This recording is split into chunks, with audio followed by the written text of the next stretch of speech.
Hello and welcome back to another week of Open Mic Night. It is Apple Week. It is finally here. I am super pumped. For an Apple fanboy, it just doesn't get any better than this. Honestly, I'm just happy. I've been happy all day. It's been a great day, and I want to talk to you guys about it. Stick around because I've even got a special giveaway just for you listeners. Stick around. Let's have some fun today.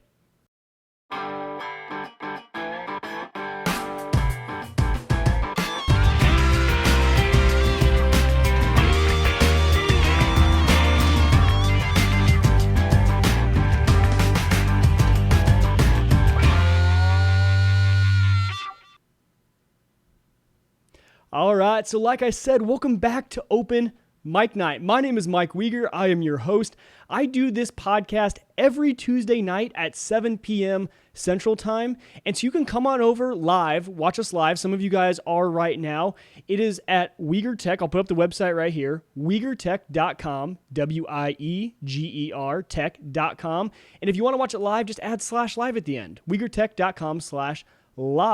If you guys want to enjoy this show as a podcast or on Stitcher, on iTunes, all that stuff, all those links are at WiegerTech.com/subscribe. So head over there and you can find all the links that I have to all of my content. But this is where I just talk to you guys about what happened in the week of tech. So if you're joining us for the first time, welcome.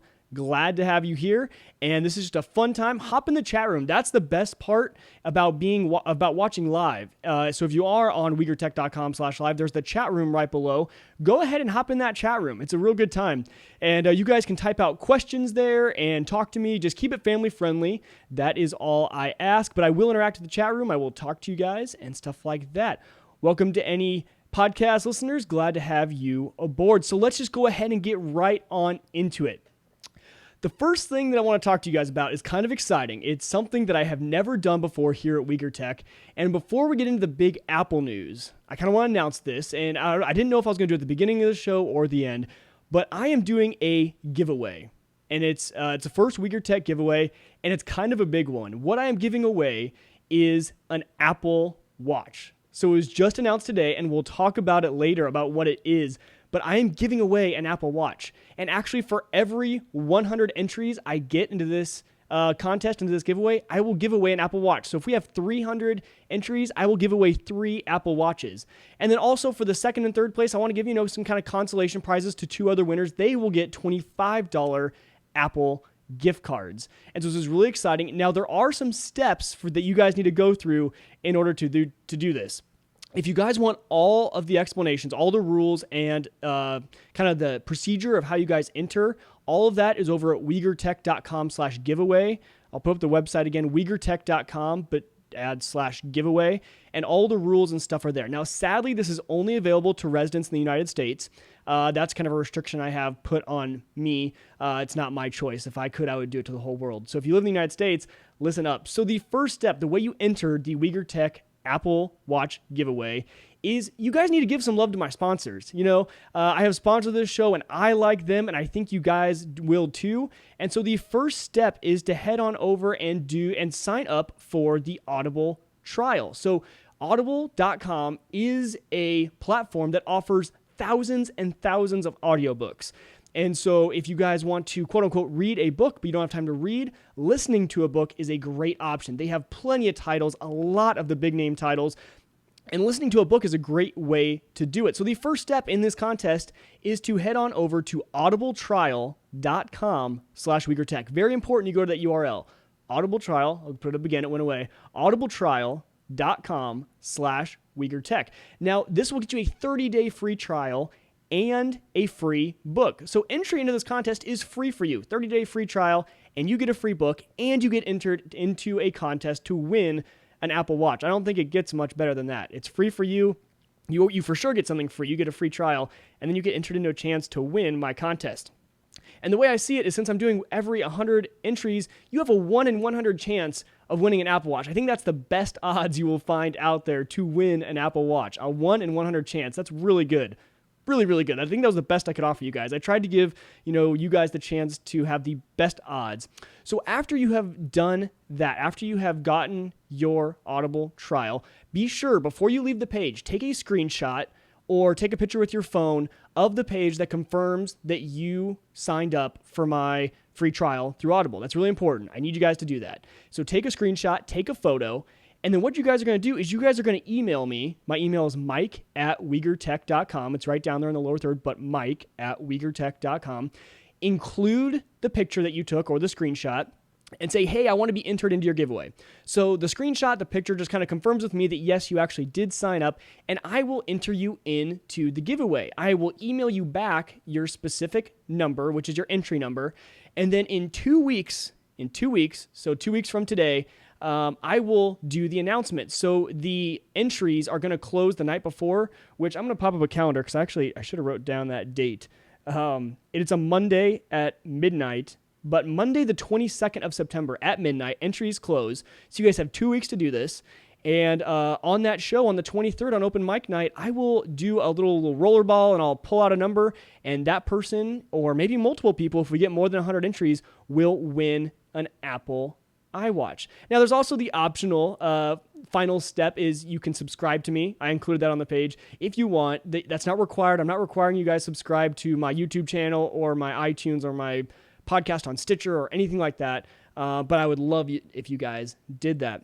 So spread the word, because the more people that do it, the more fun it is. I want to give away as many Apple Watches as I can. So you guys want to see me give away like 5, don't you? So spread the word. I'm going to post it on Facebook and on Twitter. And this is a good time to mention that I set up a WiegerTech page on Facebook, facebook.com/WiegerTech.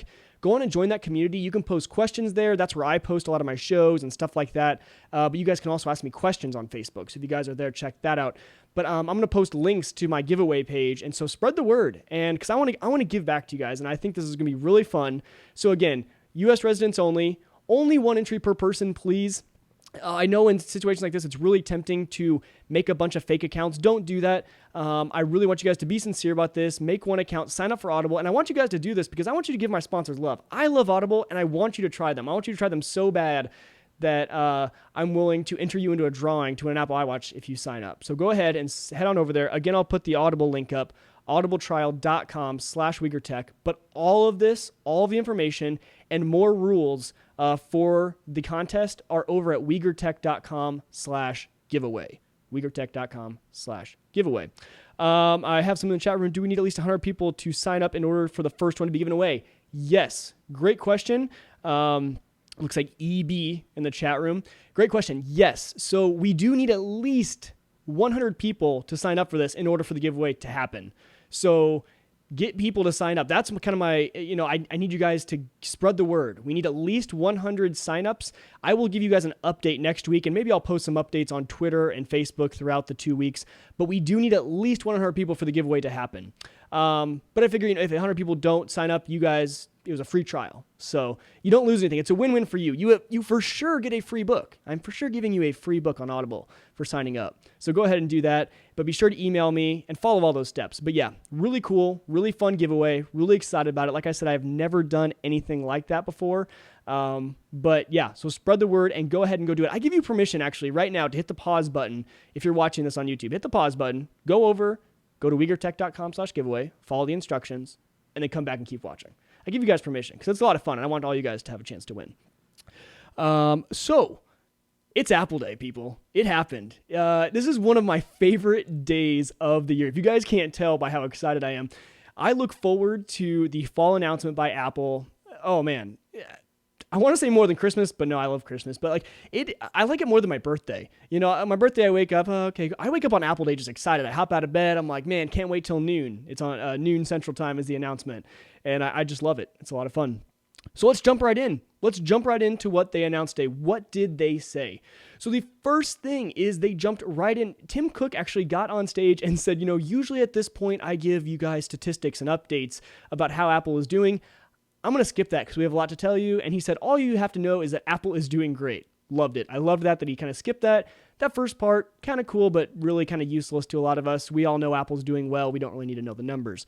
So they jumped right into the announcement of the iPhone 6. So I've been talking to you guys about the iPhone 6 for months, and finally we now know what it is. So what they announced is there are 2 models. There's the iPhone 6, which is a 4.7-inch screen, and an iPhone 6 Plus, which is a 5.5 inch screen. So I know in the last few weeks I was going back and forth, and I was telling you guys I didn't think there was going to be a 5.5 inch screen. I think last week I told you that. I think, maybe it was 2 weeks ago. I was like, the rumors are starting to show that I don't think it's going to happen. It did. It happened. Now, no mention of Sapphire. And Sapphire was that was the reason I said I don't think they're going to do the 5.5 inch screen, because everyone's saying there's a Sapphire shortage. They're not going to be able to do it. They didn't really mention that. There was a lot of details that Apple kind of strategically left out, I think, throughout the whole keynote. Nothing really important, but things like battery life on certain things that we'll talk about later, things like Sapphire and all that stuff, they just talked about really good quality items, but they did leave out a little bit of detail. But let's jump right into what these iPhone 6s, I guess. I'm going to talk about both of them because in almost every aspect, they are the exact same except for the screen size and resolution. So we saw that there is an increase. They have a new broadband chip, and that is for your LTE. So when you guys are on your cellular network with Verizon, Sprint, AT&T, and you guys have LTE, this new chipset is fantastic. It's a lot faster. I can't remember the exact speeds of how fast it gets, but you guys will definitely see a bump in how fast your LTE data speeds are. And it does that by using 20 bands of LTE. It's capable of 20 bands. And so they actually said that since it has 20 different bands of LTE, all the different kind of spectrums, that you guys will actually, our LTE roaming will be a lot better.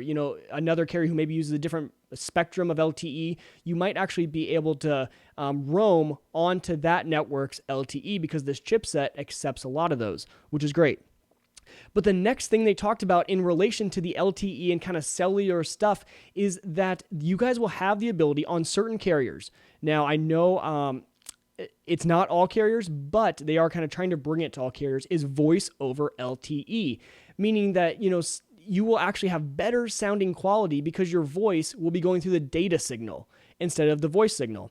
And so when it's available, when you have LTE, your voice will actually be going through the LTE. Now, I would assume, I'm not sure, but I'm 99% sure that a lot of people, I actually got a few questions already. They said, hey, I know that, I go through my data cap really fast.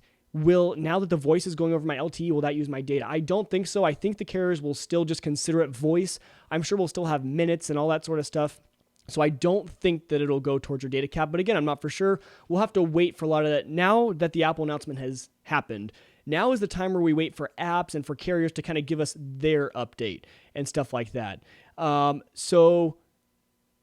Sorry, I was reading the chat room. So basically, I don't think so. I don't think it'll affect your data cap. But the even better, the thing that I'm excited about is that, yes, your voice will go over LTE, but now they actually have voice over Wi-Fi, which is fantastic. That means that you will be able to use your phone as a normal phone and call out just like you would if you're out and about, but you can do it over Wi-Fi. And why would this be a good thing?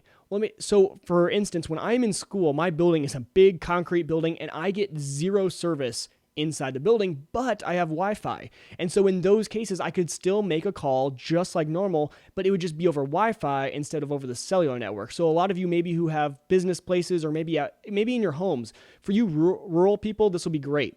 Because all your rural people have Wi-Fi, but you don't have very good cell service in your area, you will be able to make your call over Wi-Fi. Again, this is another feature that is based upon your provider, whether you have Verizon, Sprint, T-Mobile, AT&T. It'll depend on them, and I'm sure they'll all start to use this feature in the future, but as of now, it's still only a limited few. And so that was kind of the update to the networking side, except for, I guess the one thing I forgot, they do have Wi-Fi 802.11 AC, which is a new kind of way of Wi-Fi, and you have to have an AC router, but it's faster than 802.11n. Now, I know for a lot of you, this won't really matter because AC routers aren't very popular right now, but Apple's Airport Extreme actually has been 802.11 AC for, I think, the past year now. So if you guys have the Apple Airport Extreme, the current version, or I think some other Cisco and Netgear routers allow AC, you'll have a much faster connection to your network, which is great. And I really like to see that in the iPhone because I think that as we start to use more things in the network and as people start to have more storage maybe on their network and not necessarily on their device, I think having a fast connection within your home, within your network is a great thing. And so let's move on to the camera. The camera is an 8 megapixel camera, and I'm not a photographer, so to be honest with you, I'm not going to focus too much on all the nitty-gritty details of the camera because they got into a lot of, I'm sure, really cool stuff, but just stuff that honestly I don't know a lot about because I'm not a photographer. But the things that they did talk about, things that I picked up on, were faster focus. Basically, the way they have their sensor set up on this camera, it has a much faster focus, and also the sensor allows for much better images. And so their new sensor will be fantastic. But the thing that I really caught on to, so yes, the camera is great, and we know that the iPhone has always, pretty much since it's been around, had the best camera on the phone market. You know, there's been an Nokia phone that maybe had a really, really nice camera, but besides those few outliers, Apple's camera has really taken the cake when it comes to mobile cameras on phones. And so they're still advancing it, still making it great. But the thing that I like is that there is now image stabilization. Now, the one thing I need to tell you guys, so this is actually one of the only differences between the iPhone 6 and the iPhone 6 Plus.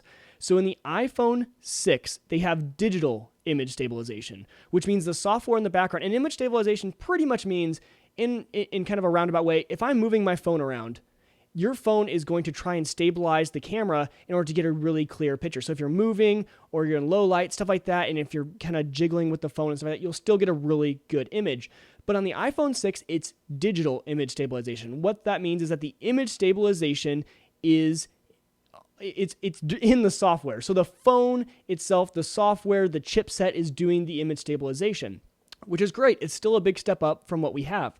The thing I love about the iPhone 6 Plus, and the thing that everyone thought that Apple would not bring to the iPhone this year, and I think they've surprised us pleasantly, is that it has optical image stabilization. So what that means is that on the iPhone 6 Plus, and I think it's because it's a bigger phone, they can kind of fit more in there, it has, easy way to describe it, little motors around your camera. It actually has physical motors around the camera that keep it still, keep it steady. So when you're moving around, it's auto-adjusting where the lens actually is in order to get the best picture. Now, I might not have all the details on that correct, and I'm sure you photographers out there will correct me, which is good. If you guys want to comment or anything like that about any extra details that I'm missing. But in a rough sense, optical image stabilization works a lot better than digital, but digital is still great. So that is the one advantage if you guys end up going with the iPhone 6 Plus, is that you have optical image stabilization compared to digital. So that was with the camera, which is fantastic. So overall, with the iPhone 6s, those are kind of the top key marquee features that they have. It's slimmer, obviously, really thin, looks beautiful. So let's go ahead and let's take a look here at the iPhone 6. And so if I go here, okay, so now we can go to the iPhone and we can look at this iPhone 6 and it just looks beautiful. Now, the one thing you guys will notice is that the power buttons are a little different. They're more long rounded rectangles than buttons, but it looks really, really sleek. And also, the one thing that they have on this device, the one thing I talked about, and I will talk about Apple Pay later, but the one thing we never thought we would see with the iPhone is NFC. And NFC is near field communication. And so what it is, it's basically a very, very short antenna that can only reach, a few inches or I think maybe a few feet if it's really extended out. But it's a short little antenna, short little radio signal, basically, is what it is. And no one thought Apple would bring it to the iPhone, but they did in order to do their mobile payments. So that NFC antenna is right along the top edge of the iPhone. Something I forgot because I was going to mention it in Apple Pay, but I thought I would just bring it up now to kind of tell you guys. By the way, thank you, Roger, for reminding me in the chat room. If you guys want to call in, there is a lot. You guys can call in at any time during the show and talk to me about anything that we're talking about in the show. Today, we're talking about Apple stuff. So if you guys have any questions or if you guys want to mention something that I'm forgetting, because I'm trying to cover the entire 2-hour keynote in about an hour. So if you guys have anything, call in. The number is 402-413-0067, and I will put you guys live on the air. Again, the only thing I ask is just keep it family friendly. It's a family show and I like to keep it that way. But I'm going to leave that number up there just so you guys can keep seeing that. But yeah, so the iPhone 6 really, really looks good. But let's take a look at the prices. That was one thing that I kind of wanted to show you guys are the prices of the phones. And so I'm going to see if I can get here. I'm going to see if I can click around and get to... Okay, here we go. So we have the pricing of the iPhone 6 and the 6S. If we scroll down, oh, of course they don't have the little thing. Anyway, let's go back here. Okay, so they are starting at $199 for the iPhone 6, and they are starting at $299 for the iPhone 6 Plus. Now, the interesting part about the pricing scheme for the iPhone is that they actually bumped up the storage that you get when you buy the phone. So that $199, that $299 starting price is for both phones 16 gigs starting out. Now, usually if you paid an extra $100 to Apple, you would get a 32 gig model of the iPhone. But now with the iPhone 6 and the iPhone 6 Plus, when you upgrade, when you pay that extra $100, you can get up to 64 gigs of memory. And then if you upgrade one more time, another $100, I think it's a 128 gig option for the iPhone. So it's great. They're upgrading you, for that extra $100, instead of just getting up to 32 gigs like you would have last year, you now get 64 gigs of storage. We have a live call in here, so I'm going to take the call, and let's see if we can get this guy on the air.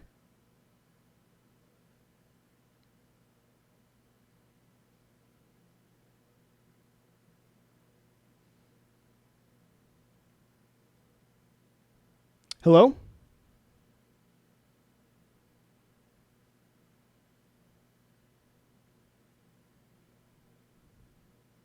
Hello, are you there? Roger? Yes. Oh, hey yes. there. How's it going? Sorry, I had you turned down. That's all right. That's all right. I had a question about the new iPhone. Now, obviously, currently right now I use an iPhone 5. Yes. Okay. That's what I use too. And I got mine when they first came out, and they were very, very expensive. That price, I mean, they're basically cutting it in half. I mean, really more than half. I mean, I think am I understanding that correctly? And you bring up a really good point, something I forgot to mention. Those prices are if you sign up for another 2-year contract with your provider. Okay. So that's kind of the upgrade price. So, a lot of providers, if you've had your phone for a while, I think it's 2 years usually, sometimes a year and a half, you can get the upgrade price, and that is the upgrade price. So yes, they actually will be much more expensive. What you're talking about is if you get it off contract, meaning if you don't sign up for 2 years, or if you get an unlocked version, which means you can take it to kind of any carrier. Those ones I'm guessing will be about in the $700 range. I haven't seen it yet. I didn't look up that price, but yeah, so those prices are just for the upgrade price. They're not the full price. Oh, okay. Okay, well, I'd definitely do the upgrade. I mean, and as far as the bigger screen, it definitely does have a lot bigger screen, or? Oh, yeah. So the phone you have right now is a 4-inch screen, and the iPhone 6 is a 4.7 inch, and the iPhone 6 Plus is a 5.5. And so if you think about that diagonally, actually it gets pretty big. It's more than just an inch on the top. That's the diagonal length. And so it actually gets pretty large when you hold that. I've heard, actually, it's kind of a good topic you bring up. A lot of people have held in their hands 4.7-inch phones, and they say that was kind of the perfect size. So I actually might be inclined to buy the iPhone 6 because it's the kind of the perfect size. But for me, the optical image stabilization and some of those features of the iPhone 6 Plus, I think I'll be okay, and I think I'll actually like the large phone, even though there might be some gestures you can't do with one hand. You might have to use two hands on it. Well, here is my thing, too. The second part of my question / statement is the fact that a lot of people they're like, why do you want such a big phone? Why do you want a bigger screen? Well, I use the Dish Sling on my phone as well, too. Oh, yeah. And then, like, during my lunch hour at work or whatever, or if I'm in the studio or however, I like to watch a little bit of the news or, something like that. Catch it for like 10, 15 minutes. And it's very handy. And I thought, well, with a bigger screen, it would be more compatible and more, let's say, commentable.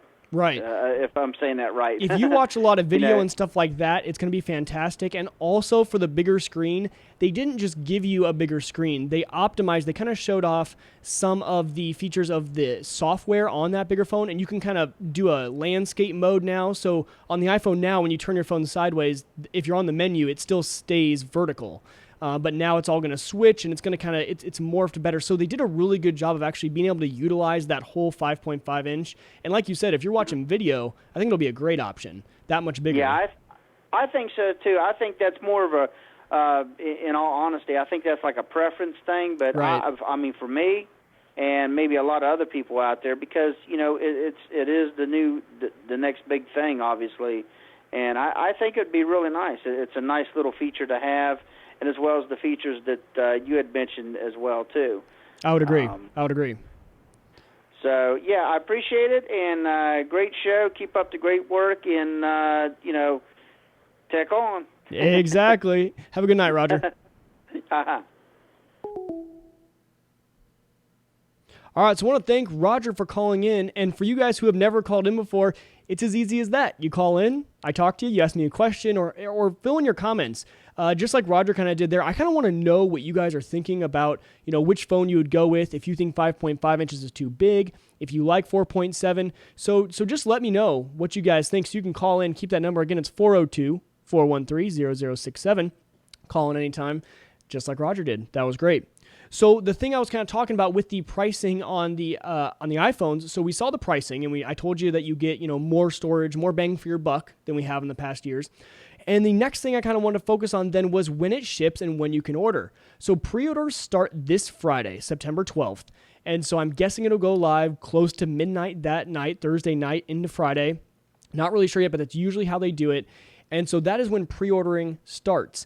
And then they will actually ship the next Friday, September 19th. So these are coming quick. You guys could have your phones as early as, I would say, probably the Monday after the 19th. So probably like the 22nd, right around there.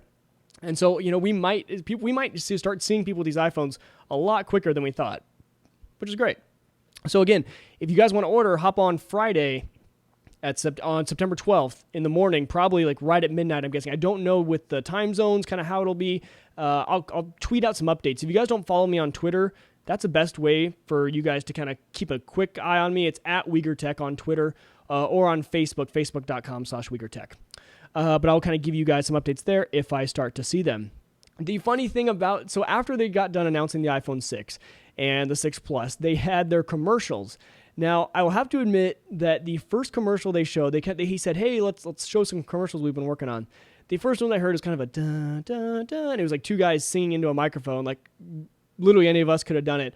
I didn't think it was that good of a commercial, but I was swayed by it when he said who did their commercials, and then they had, I think, another one, maybe one or two more, but it's Justin Timberlake and Jimmy Fallon. And I thought that was great because I love those two guys. I think they're fantastic, and I love them on their shows at night. And so it was kind of fun to see them do these commercials. But Apple did a lot of that this year. They did a lot of kind of production things, as in bringing in big names. I'll talk to you guys again about at the end what they did with U2. But they did a lot of these kind of big name drops and stuff like that, which is kind of cool. It kind of gives a personal aspect to Apple. But that was kind of how they wrapped up the iPhone 6 announcement.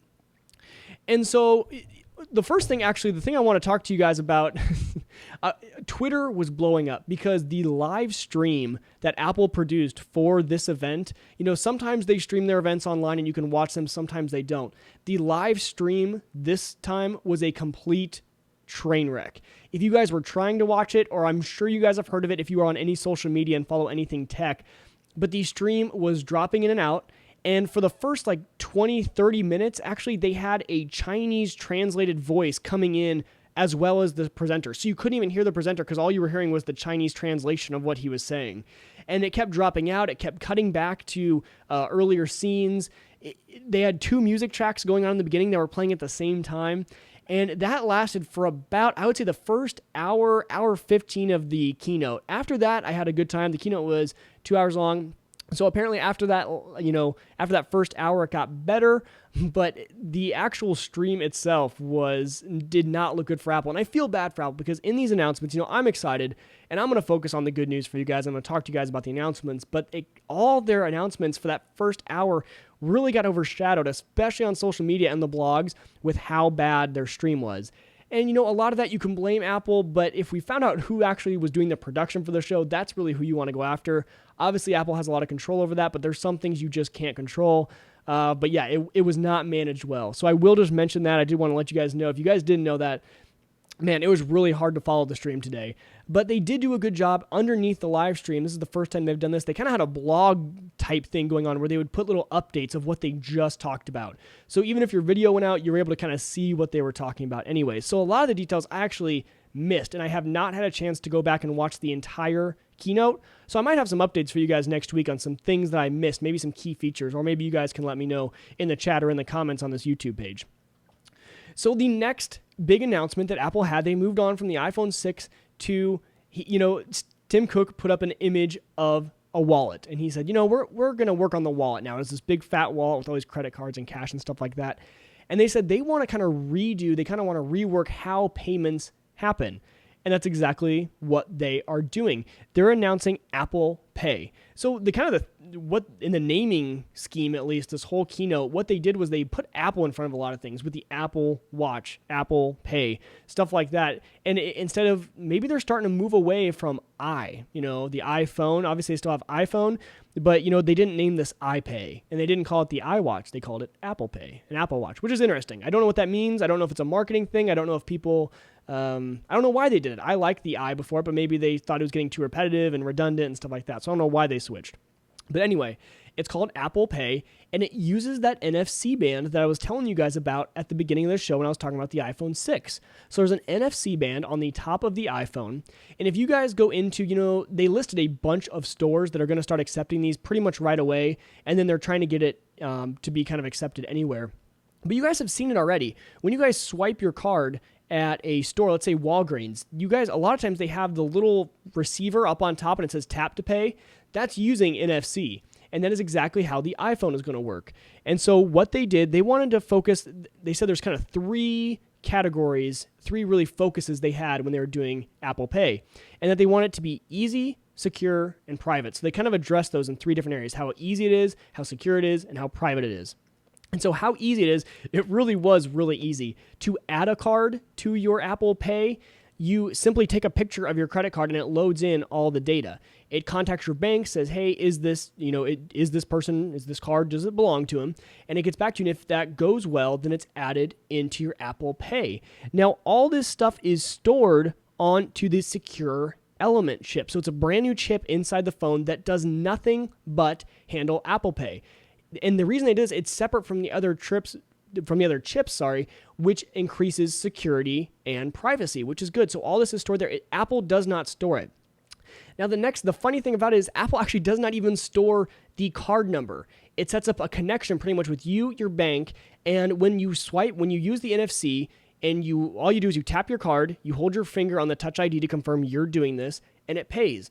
What it does is it creates pretty much a handshake between you, the merchant, and your bank, but the merchant never even gets your card number. So a lot of people are worried if your cards are stored in this NFC that anyone with an NFC receiver might be able to receive those card numbers and then use them, but that's not true. The card number is actually never even sent to the merchant. And I'm not sure about all the details behind this, how they're able to do this with technology, but it is really nice. And I'll be interested to go in and do the research into how they're doing this.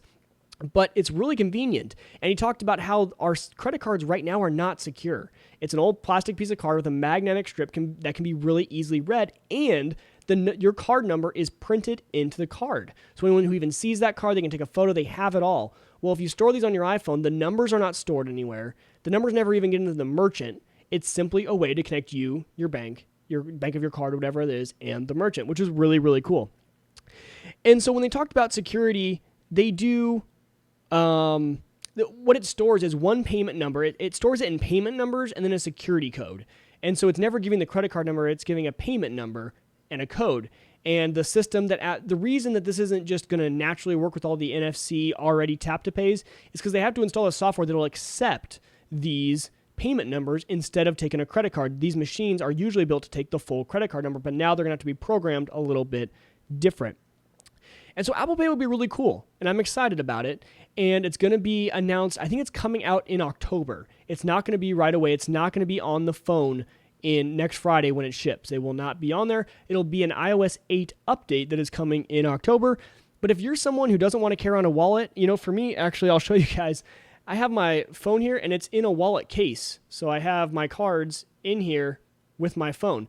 And it would totally eliminate the need for this case. So first of all, the wallet case makers might be in trouble. Although we still have to carry around our ID, which is one thing that you'll have to carry around, but you can find a place to shove your ID. But if I can get rid of all these credit cards and have them stored in my phone, I will be the first one to hop on that bandwagon. And it is only going to work on the iPhone 6 and the 6 Plus. So if you have an old device, although you'll be running iOS 8, you will not have this feature, and that is simply because you do not have the secure element chip. This chip is really important. That's where all this kind of stuff is stored and processed. And so without that chip, you cannot use Apple Pay. So it is limited only to the iPhone 6 and the iPhone 6 Plus. But still, really, really cool. I kind of like it. We talked about mobile payments a few episodes back, and if you guys joined me for that, we were talking about NFC. We were talking about, I thought that Apple was going to go to Bluetooth Low Energy and use that. And pretty much what it comes down to is I wasn't too accurate in my predictions. Now, obviously, you go off rumors, you go off predictions, and everyone's wrong in some respect. But Apple went with NFC, not iBeacon, not Bluetooth LEs, which surprised me. But hey, if it's going to get it out there faster and more places are going to adopt it because it's NFC, that's fantastic. And that's exactly what Apple should have done. Really cool. The one thing that I'm going to go back and I forgot to mention is that iOS 8, the brand new software for all the phones, which goes back to the iPhone 4S. So if you have an iPhone 4S on the iPhone side or newer, and if you have an iPad 2 or newer, then you will be able to run iOS 8, and that is going to be released the 17th, so next Wednesday. So next Wednesday, before the ship on Friday, the iPhone 6s, you will be able to put iOS 8 on your existing iPhones that Wednesday, which would be great. It'd be really cool if you could actually, when we can do that. And as always, I plan on getting you guys reviews, and I'm going to go deep into this software. They're not going to be on open mic nights. That's not what open mic nights is about. I might give you guys some tips, but I'm going to be making some other YouTube videos that fully review iOS 8, Yosemite, hopefully iPhone 6 and the 6 Plus if I can get my hands on one. Maybe borrow someone or something like that. Borrow someone's. Hopefully I'll get some reviews on that done, but for sure I will get them done on the software side because I can put Yosemite on my existing hardware, and I can put iOS 8 on my existing hardware. So the final announcement that Apple had, they did the classic one more thing. And so, Apple, back when Steve Jobs was doing stuff, was about one more thing. And he would always say that. And that would be when the crowd would erupt and that he would have some big announcement that he was planning and that he was going to tell you guys about. And it was really exciting. Well, Apple brought that back. Tim Cook brought it back, brought Steve Jobs back from the grave and did a one more thing, which was great. And the one more thing, like everyone expected, was a wearable. Now, we all thought it was going to be called the iWatch, but it's actually going to be called the Apple Watch. So again, like I said earlier, they dropped the I and just went with Apple Watch, which is interesting. I'm not really sure why they did it, but man, this Apple Watch is beautiful. Let's just go ahead and take a look. So let's go over here and let's see if we can go find it. So we're going to click on the watch and just look at this thing. I mean, it looks beautiful. And the interesting thing is this digital crown over here. So you guys see this digital crown. Let's scroll down and see if they talk about it. Okay, so right here on the side, there was a digital crown, and this spins, and you can also press it.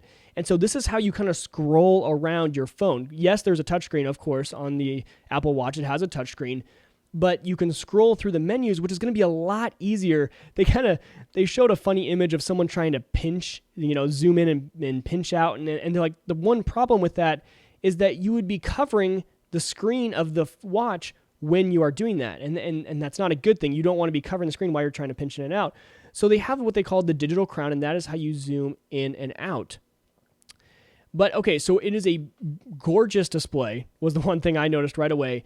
And the first thing, though, that I think everyone notices is that all of these have a different band. They announced a ton of different bands for the watch, and you can slide them in and out. Really easy to upgrade. And they focused a lot on making this watch personable. So this watch is not personal to you. So you can select a bunch of different watch faces for how it looks, and you can select a bunch of different bands for which band you want. And it really does make the watch connect to you. They said, if this is something that you guys are going to wear every day, 7 days a week, you guys are going to wear it all the time except for when you're sleeping, it needs to be personal. It needs to be you. And Apple nailed it again with the design. They've done a lot with everyone is proud to have an iPhone because it looks cool and it looks really good, looks sleek, looks professional, but at the same time, trendy. And I think with the iWatch, it's another one of those things of you can have it however you want. You can have a bright pink, kind of plasticky sort of band if you're that kind of person, or you can have the really nice leather professional feel if that is more your style. They're allowing you to really pick which Apple Watch is best for you. But let's go back and look at these here. So there's 3 models, which is the thing I kind of want to focus on next. there is the Apple Watch, there's the Apple Watch Sport, and the Apple Watch Edition. So a lot of these will have kind of different price ranges. This Apple Watch Edition is, I think, actually 18 karat gold. So I'm guessing that one's going to be pretty expensive. These things start, so the Apple Watch starts at $349. Now, the one thing that I need to go back and rewatch the Apple keynote on, because is when my stream was starting to really, really just go out and be finicky, was the difference between the Apple Watch and the Apple Watch Sport.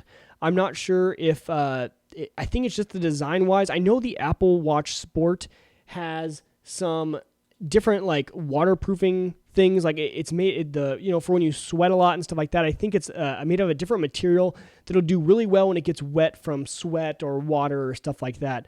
And so I think that's one of the main differences. And then obviously with the Edition, you're getting gold, so that's what you're paying for.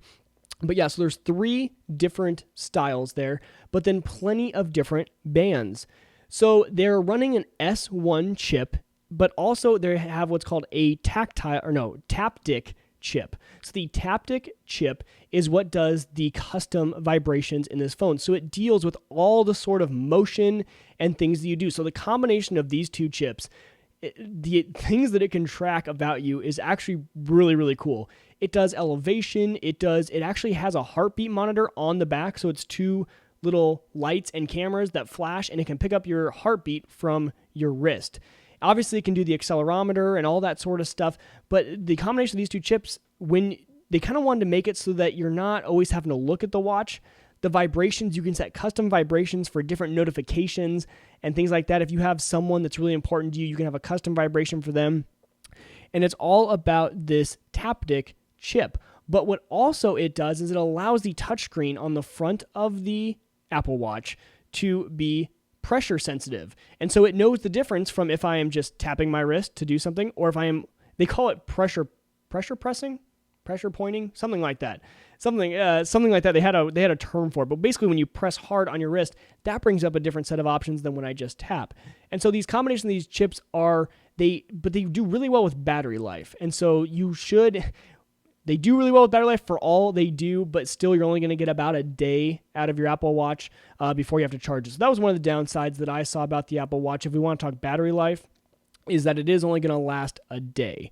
But for everything that it does, really, I think it's well for a first generation Apple Watch. Now, obviously, I think the second and third generations, as we get through the next few years here with Apple, I think they'll really start to focus on battery life for the watch, because obviously maybe something that I'm wearing every day I don't want to have to charge, and that's one more thing I have to worry about. But I have no problem if I'm going to put it next to my iPhone. It's just another thing that lays next to my iPhone at night and charges. I already have to plug in my phone, and so I'm really not too worried about having to plug in the watch. The big thing they focused about with this watch is fitness, obviously. If it can do your heartbeat, and if it can tell if you're running or cycling, anything like that, they really focused on how accurate this watch is, both with time and with all the sensors when it gets into fitness-related things. And so it has all these sort of trackers. You guys can go online and look. It tracks how long you're standing throughout the day, and you fill your goal if you stand for, I think, a whole minute for at least 12 hours in the day.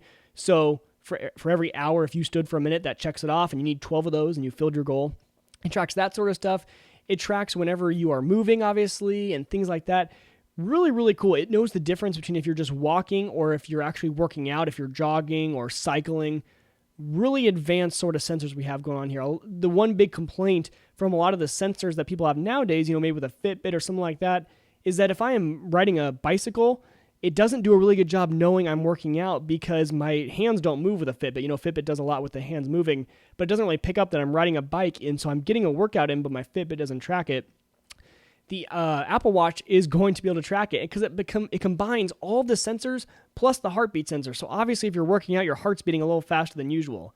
And so the Apple Watch knows, it learns what your resting heart rate is, and then anytime you go above that, it figures you're working out or doing something that is an active motion. So they really, really heavily focused on fitness, and they said that they are going to build out APIs so that all of your third-party apps can start to use different features with the iPhone, or with the Apple Watch, I'm sorry. Now, the one thing I do want to mention right now is that the iPhone is required to use your Apple Watch. So you do have to have the iPhone in order to use the Apple Watch, and that's because it connects to that to use the cell signal for Wi-Fi and all that sort of stuff. So obviously, it would need the phone to work.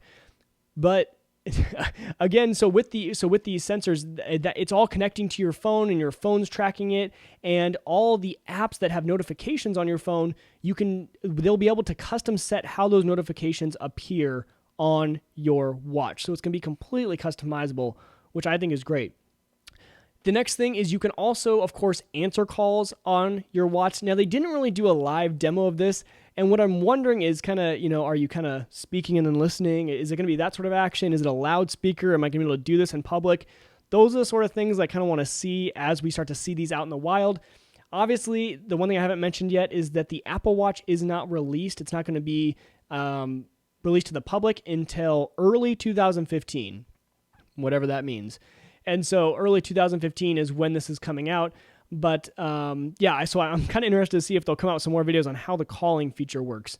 But some of the different things that they added into this Apple Watch that I didn't really expect, there's ways of communication with people. So if I'm texting with my friend and I get a notification that he sent me something, and let's say he has an iWatch too, we can kind of draw little shapes to each other.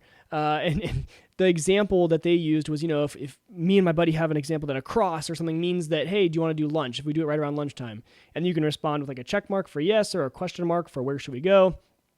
Kind of a feature I don't see myself using, but if my friend had to have an Apple Watch, I think it would be fun to try out. You can send back your heartbeat. So if maybe your wife texts you saying I love you, you can send back your heartbeat. I don't know, something cute like that, I guess. I don't really know when you would want to send your heartbeat, but it'll pick up your heartbeat and it'll send that to them in a pulse, and their watch will vibrate with your heartbeat. Interesting. So as you can tell, as I'm talking about this iWatch, I'm kind of all over the place with the features, but honestly, that's kind of how they were too. They were jumping around from feature to feature, and when they were doing the demo, they were jumping around from different apps and doing all sorts of different things, and they told us about the iWatch within a span of like 30 minutes, and they kind of jumped around a lot. So sorry if this kind of it's kind of how it came into my head is how I'm telling you guys.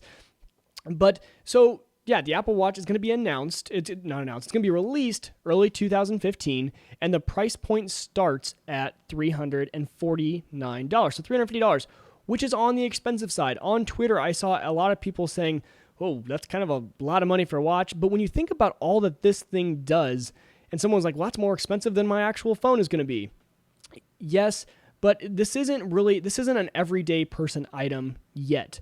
This is kind of like the iPhone was when it first came out. It was for the early adopters, the people that are willing to pay money, and the people that are kind of into this sort of tech and want to pay for it, so it is going to cost more. Now, we can almost guarantee that over the years, the price is going to go down. It's not going to be as expensive in the future. That's how all these products work.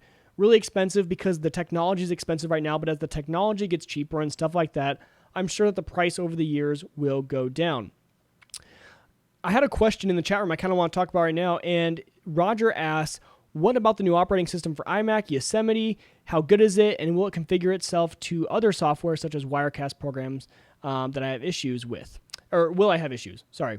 So Apple actually didn't even mention Yosemite, which is the new Mac OS X operating system. So the update to the computer side, they talked about iOS 8 for the for iPhone, iPad, stuff like that. They did not at all mention Yosemite for the Mac. So we're still kind of in the clouds on that one. We don't know when it's going to be released. I checked the website at least like 2 minutes after they did the announcement. They might have updated it since then, but I checked that and they still said coming in the fall for Yosemite. So Roger, sorry I don't have an answer for you, but they didn't even talk about it. It was not mentioned at all by Apple. Apple focused today on the iPhone 6, Apple Pay, and then the Apple Watch was kind of their main focus and what they talked about. And so after the Apple Watch, so that's kind of all about the Apple Watch. Like I said, I'm sorry I was kind of all over the board, but it's going to be a good product. And I'm really excited to see how well it goes over with the public. The one thing I'll be interested to see is how many people buy it. With a $350 price point, it is a premium product, but Apple has built the reputation and they have the people behind them that just will buy Apple products because they're made by Apple. And I'm one of them.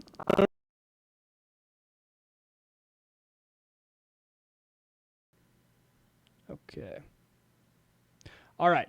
So That was kind of so with U2, I don't know, the audio cut out there for a second, so sorry for you guys if I jumped, but pretty much U2, came and did a concert at the end of the Apple event, and they agreed, him and Tim Cook had the playful banter back and forth, and they said that their new single will be on iTunes for free. So kind of cool, something, to sweeten the deal at the end of the Apple event. But that was it. That was the Apple event. So that was kind of all of it. They talked about the iPhone 6, the 6 Plus, and then they talked about, Apple Pay and the Apple Watch, and then U2 did their little thing. So a really good event overall. I would highly suggest, if you guys have time, if you guys want to, go back and watch the whole thing. Just because I hope they fixed all the issues in the editing, and I hope the posting is a lot better than when it was live. But go back and and watch it if you want, because it is kind of fun to see how they do it. And it's kind of fun to see Tim Cook really step into his role at Apple. If I kind of noticed anything at this keynote, it was that this is Tim Cook's Apple. A lot of people are saying, they're all still following Steve Jobs and all that stuff, but this is Tim Cook's Apple, and they're doing new things. They're doing things that Steve Jobs never would have done. And so it's good. It's fun to see. And I really, really do like it. So that is all I want to talk to you about with you guys today. If you guys want to join me on Facebook, I know a lot of you were on Facebook, wanted me to start a group. I did. I started a page, facebook.com/WiegerTech. We'll get you over there, and that's where you can kind of find me, where I post stuff, but also on Twitter. Twitter is @WiegerTech, and also on Google+, just search for Mike Wieger. There it's not WiegerTech, there it's Mike Wieger. And then if you guys want any other information, head on over to my website, WiegerTech.com. Remember to enter the giveaway, WiegerTech.com/giveaway. Go to this link, audibletrial.com/WiegerTech, and that is how you sign up. And so all that information is over on WiegerTech.com/giveaway. I do want to thank WLMN Radio. I stream with them beyond YouTube. They stream me live on the radio station down there in Grafton, West Virginia, and also on their video side. So if you guys want to check them out, head on over to WLMN, and I hit the wrong thing. Sorry about that.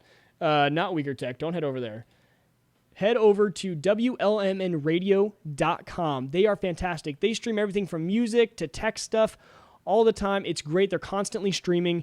And the one thing that I want to tell you guys about is that my show is actually on their stream. So at WLMNradio.com, WLMNradio.com, Monday through Friday at 10 p.m. Central Time is when I am aired on their station. And they're starting a new thing. Sunday from about 6 a.m. till nighttime, they're doing kind of this retro TV, kind of education, stuff that's not on the air anymore. Just a lot of really fun stuff. So if you guys are looking for something to do on a Sunday, if you wake up early and you're drinking your coffee, go on over to WLMNradio.com. Give them, and just check out what they're doing. Especially on a Sunday, it's a lot of fun. But then, of course, you can find my stuff and a lot of other great tech people and music over there. So be sure to definitely check them out. I want to thank Roger and everyone over there at WLMN Radio for all they do. It's great working with them. It's a lot of fun, and we're going to have some fun stuff for you guys in the future with WLMN Radio. There's a lot of stuff in the works that I'll kind of talk to you guys about later, but definitely give them a check out. Check them out. It's going to be pretty cool. Besides that, though, that's about it. WiegerTech.com/subscribe is where you can find the podcast version of this. If you guys watch this on YouTube and you think, man, this is a really long video to watch on YouTube, I don't want to sit in front of my computer this whole time, I don't blame you. That's why I put it out as an audio podcast. You can download it to your phone and listen to it in the car or any other time you want to. So go on over and check that out. That might be even a better way for you to absorb this content if you do like it. I want to thank everyone for being here. Thank you for everyone in the chat room. The chat room was fun tonight. We had a lot of people in there. Sorry for the audio issues. I'll get that worked out, so if you guys want to go back and I'll edit those out for the final YouTube version and for the podcast. But until I see you guys next week, tech on.